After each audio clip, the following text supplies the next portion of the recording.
listening to PetLifeRadio.com. Welcome to Animal Rights on Pet Life Radio.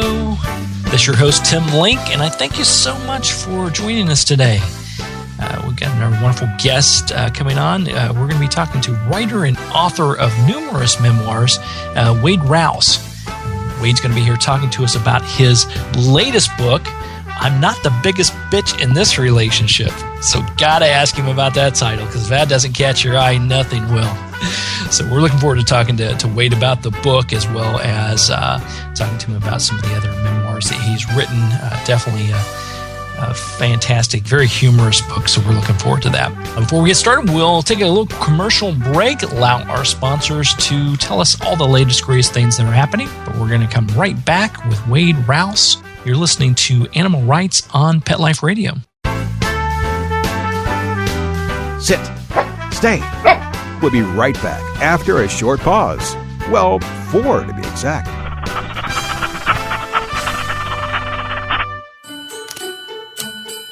Is the coast clear? Yes, let's go. Are you sure they went to Petco? Where else would they go?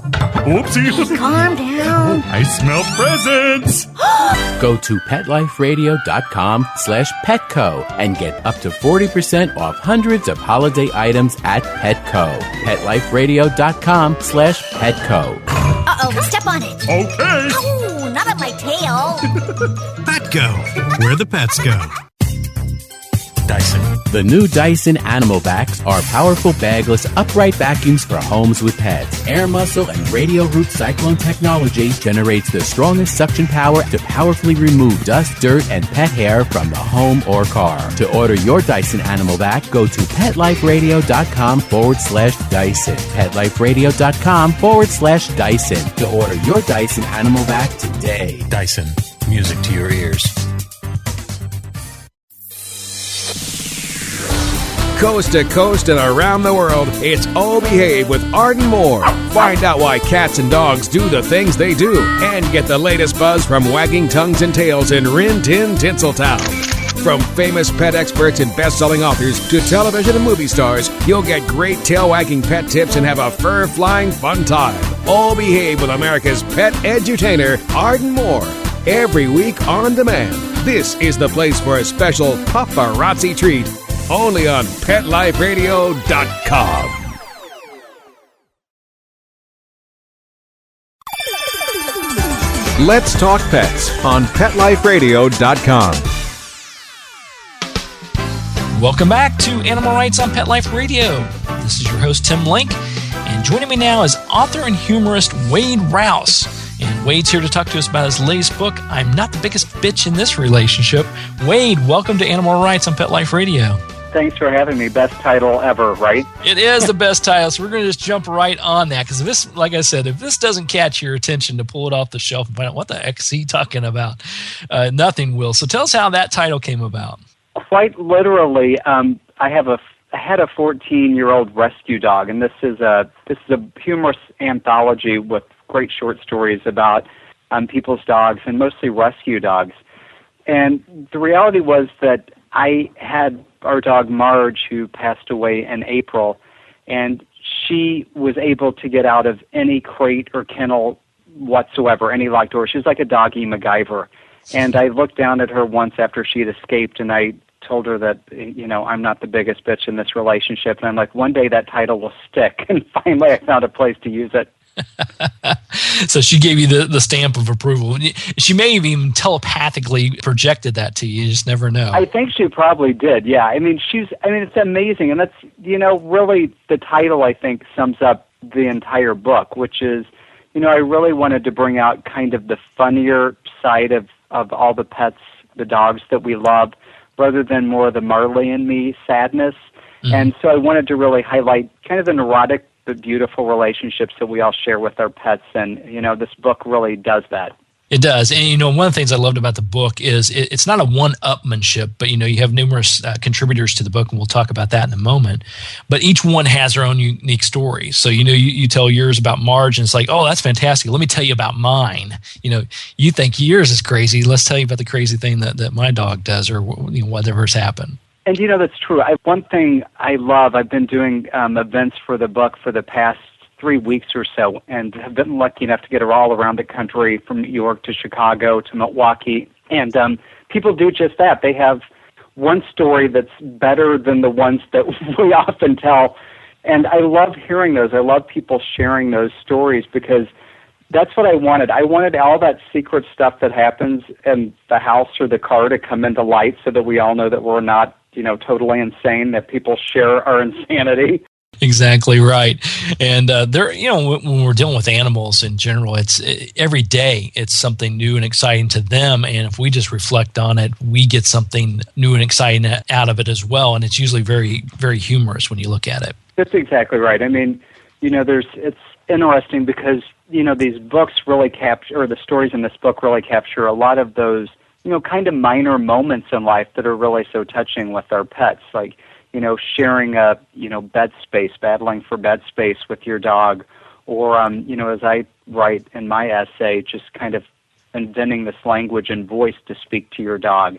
And I think it's things that, the wonderful thing, it's all the stuff that we all do. So I think that's what connects us all, are these stories. Yeah, and I think that's the way it is generally in life. People can relate to it because it's happened to them. So, it touches their heart in an extra special way, or makes them laugh a little bit harder because they're thinking, oh, my God, that's exactly what my dog does. That's exactly right. Yeah, Marge had all of her idiosyncrasies, just like we have our idiosyncrasies. A lot of the times I think she would look at me and she's like, you're way more messed up than I am. But it's just, I think that's the wonderful thing about pet ownership. Yeah, I think it is too. I think they're spot on as well. We think they're wild and crazy, and that we need to look in the mirror more often because we've got our own issues. Exactly it. Yeah, that's exactly it. Lord knows I have my own. Exactly. Well, at least you're man enough to admit it. Oh, totally. Yeah. Now, this is I mentioned a lot of essays in the book. Great collection of writers that have contributed to the book. Many of them are friends of this show, like Bruce Cameron and Allie Larkin. I had to ask you, how did you come about choosing the writers that have submitted for the book, and how did you choose coming about the different stories as well? It's a great question. When I put this book together, I wanted to do it largely because I grew up in the Missouri Ozarks, and a lot of we lived out in the woods on 10 acres, and my mother was a hospice nurse, and she believed that, prayer and penicillin could pretty much save any soul. And so she tried to rescue a lot of these animals and find homes for them. So, my life has been built around rescue dogs, and that's really why I wanted to do this book, which is kind of honor my mom and the pets in my life. And when I was looking for contributors, I wanted, one, writers I really admired, writers who loved dogs, many of whom had rescue animals, and then writers that could make me laugh. And I feel incredibly blessed. I mean, you mentioned Bruce and Allie, who are two of my favorite writers, and I just, I felt totally blessed that, people like Rita Mae Brown and Beth Harbison and Jill Connor Brown and Jeff Marks, who won the Tony for Avenue Q, Jane Green. There's so many wonderful writers that are a part of this that jumped on board and just loved to tell their stories. I just feel totally blessed from beginning to end. Yeah, it is a fabulous collection. Well, let's delve into that a little bit further as far as the process. I'm assuming you come up with a list of writers you'd love to contribute. How do you get their attention? How do you, it's not like some of them you may already know. I'm assuming they're not all your personal friends. I would like to say they are, but no, you're right. They're, I call it, there's a lot of e-begging. So you really kind of you send an email and then get down on your hands and knees and just pray that they'll respond. And, I have to say that things really came together. The foreword in the book is by Chelsea Handler's dog, Chunk. Right. Really has a way with a laptop, I've learned. But she really jumped on board at the very beginning and kind of made all of this come together. And I can't thank, her and Chunk and her team enough for getting on board. So I think people really love the premise of this. Let's talk about our animals, but do so in a really upbeat, humorous way instead of kind of a sad, morose way. And each of the contributors also love the fact that they were able to talk about their favorite charities and rescue organizations in the book. So, what I wanted to accomplish was kind of raise awareness through humor, and then share, organizations that were meaningful to each of these contributors, as well as, donate. I'm doing with this book 50% of the royalties to the Humane Society of the United States. So I think on, kind of a global, national, and then local level, everyone's kind of winning. Yeah, and we're big proponents of animal rescue. I do a lot of work with animal rescue organizations and former president of our local Humane Society, so I can definitely appreciate that. And we've had Wayne Pacelli on the show as well, and it's always great to give back, so we applaud you for that. Well, let me ask you one more time on that topic, delve into it a little bit further, because I'm really fascinated about that whole process. What was the turnaround times as far as when the initial begging started, e-begging started, to the actual time they got the stories to you? The window closed really, really fast because, a lot of the majority of these writers are juggling a lot of projects. So they have multiple book contracts. They have a lot of touring and traveling they have to do. They're usually, doing a lot of media outreach. They're also probably writing blogs and, newspaper columns or host radio shows. So there was a short turnaround, probably of about 6 to 8 months, but that included, them being able to write the essay, turning it in, and then I did a first edit of those pieces because I'm a contributor to the anthology, but I'm also the editor of it.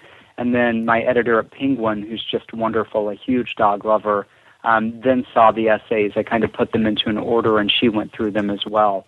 So then I had to go back to each contributor and, share, what our thoughts were on how hopefully we can improve those pieces and then get them in a great working order. So, it was, for a book of this size and with this many people, it was a pretty short turnaround, but everybody was amazingly cooperative, and I just, again, I was amazed at how wonderfully well written and cooperative everyone was. Because sometimes, you wonder if you get a huge group of really busy, creative people together, if it's, it's a bad analogy, but be like herding cats, but it was actually, it was more like dog walking. Absolutely true. Obviously, it's great books. A big kudos on that, and I just love the format and the different contributors to it. It's that whole process is fascinating because, like you said, it's these people have multiple book deals and radio and TV and film and whatever else they have going on. It's trying to corral them all. I couldn't imagine doing it, so you did a good job putting it all together. Thanks. Yeah, and it's funny because you mentioned, it's interesting, someone like Bruce Cameron, who's so busy and so successful. His essay is one of my favorites. It's from the point of view of the dog, or of the owner talking to his dog just on a typical Saturday, and, just kind of the beauty of the routine that one goes through during a normal weekend day with, your dog. So I just loved everyone in a totally unique way. So I think people will too. I hope they do. Yeah, absolutely. And I think Bruce's essay, make sure that if you start feeding your dog bacon, that you remember you can't switch to oatmeal.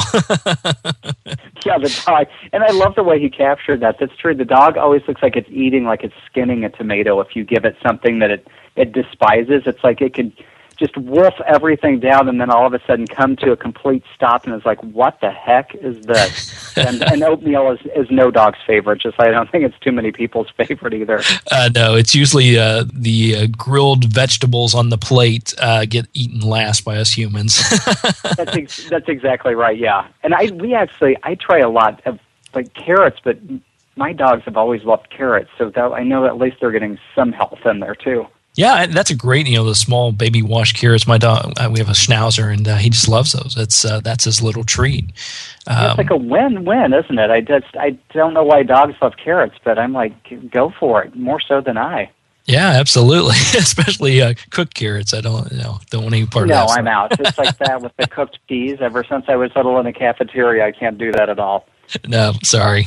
Sorry for our vegetarian listeners. Leave that one off. Yeah, I apologize. All right.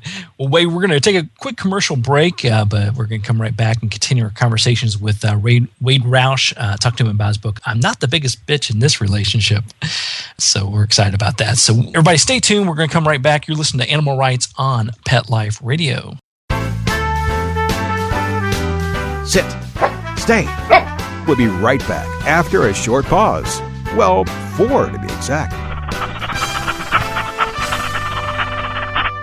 It's the holidays at PetSmart, so come one and all. There are hundreds of gifts for pets big and pets small. Toys only at PetSmart, so special and new. They'll love the gifts. You'll love the value. Hurry to PetSmart today for your very best friend and save 30 to 50% before the holiday ends. The holidays are just around the corner. Go to PetLifeRadio.com/PetSmart and save up to 30% on awesome gifts for the pets and pet people in your life. Toys, collars, leashes, PetSmart gift cards, treats, and more. So shop early and save money. Go to PetLifeRadio.com/PetSmart today.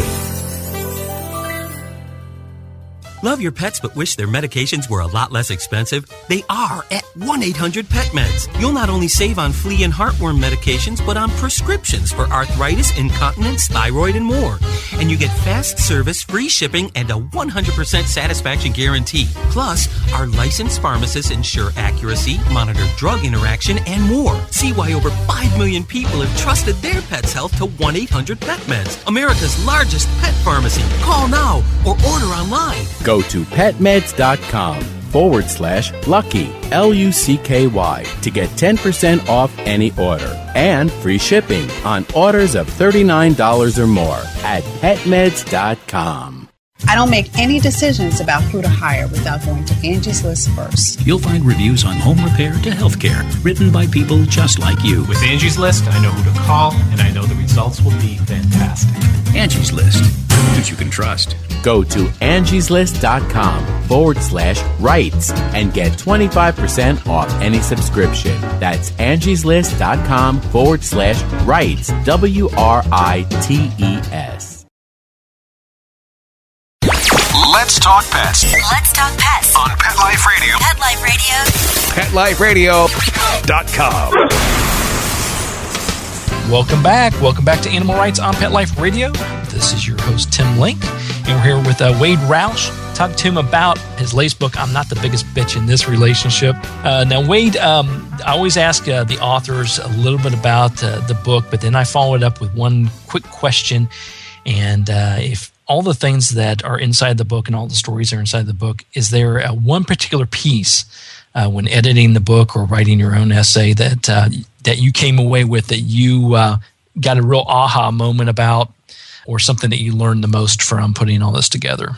Yeah, there's actually, it's a great question. There's a couple of essays that really changed my perspective a lot. One is a piece by Bob Smith, who is a comic who has appeared on the Tonight Show and also done a lot of the joke writing and writing for the Oscar telecast. And he's a legend in comedy and a very funny guy.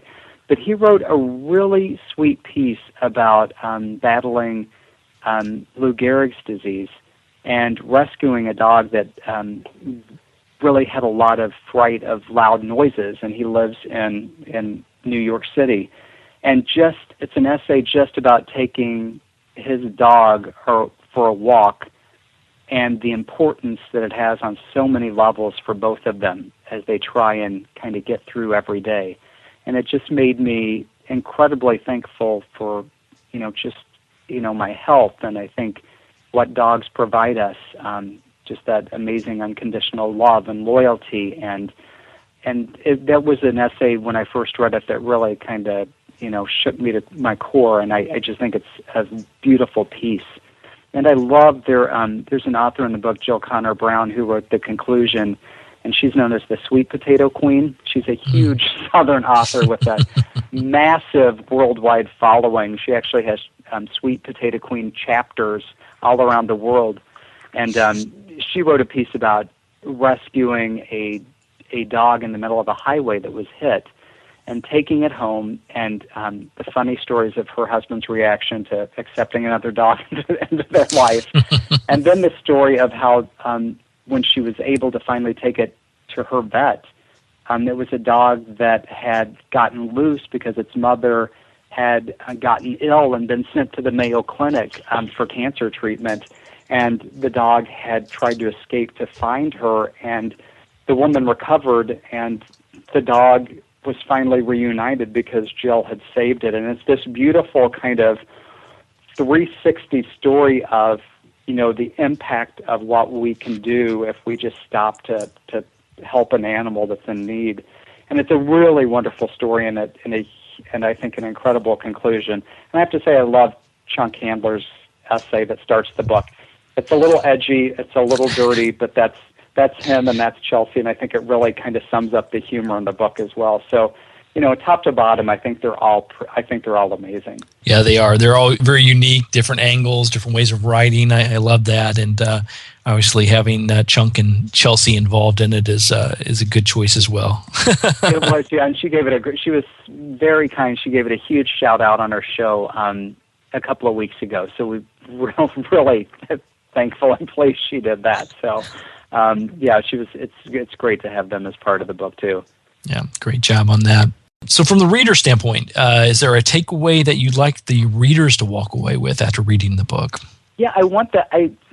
So we talked about at the start of the show. I want people really to kind of be united through humor and, hope their awareness about especially rescue animals is lifted through laughter as well. And I really think the common bond is that we all do kind of wacky things with our pets and have these unusual relationships. And I think everyone can relate to the stories in this book because we all share that insanity in some way or another. We just don't often discuss it at work with everybody. Exactly. And so this is a great way for everybody to share those stories and form that common bond. So I think that's a great way to tie it all together. It is. It's been, the book's gotten such great feedback so far. I've been really pleased, and I know, so many people. This is like their like go-to stuffing stocker for the holidays that they can put in because everybody has dogs that they love and I think have relationships similar to the ones that the authors are writing about. So that's the biggest takeaway. I think we're all united by kind of the insanity a little bit. All the unite insanity. I like that. I think it's a theme for life. It is, yeah. It's how we get through every day, isn't it? Exactly. As I mentioned at the top of the show, you have written many memoirs over the years, and I'm curious about how putting together a book like this and editing a book like this with all the different essays, putting it in an anthology, is different than putting together a memoir that you've done in the past. Totally different. This is, doing an anthology is almost like running a small business because you're in charge of every aspect of it. You're writing yourself, you're kind of managing, you're editing, you're, getting a fundraising component together with it. There's so much involved. And with, I have 4 memoirs out, and with those, it's kind of just you sitting alone and kind of chugging through for a year a book on your own with really not much other interaction with the world. So there's a big difference, and I like them both. I really feel like I learned a lot. I think I met some incredible people who I can call friends, and that's been a wonderful experience. And and now I'm back to kind of just writing my books again. So I think I'll do another anthology at some point in the future. And we might do cats or something we've been talking about since this book's done so well. So we're going to look into that. But it's a very different experience. But I have to say I like both. It's worked out beautifully. Yeah, I can see both of them having their rewards and their challenges as well. And I think you read my mind when you talked about putting together a book like this on cats. That's a nice natural segue. And it is, yeah, it is. Although we'll title-wise, we'll have to do some work on exactly how we follow that up with those. But I think it would be a fun follow-up, and it's interesting because so many authors I reached out to are cat lovers and cat owners and cat people. So I think that makes sense because I think people I would do a similar thing with some of the, the humorous anecdotes about life with cats, and I think it would accomplish what this book did, but in an entirely different vein from what I understand from these cat folks. They kind of have a different experience on the neuroticism, so I think that would be interesting to explore. I think so.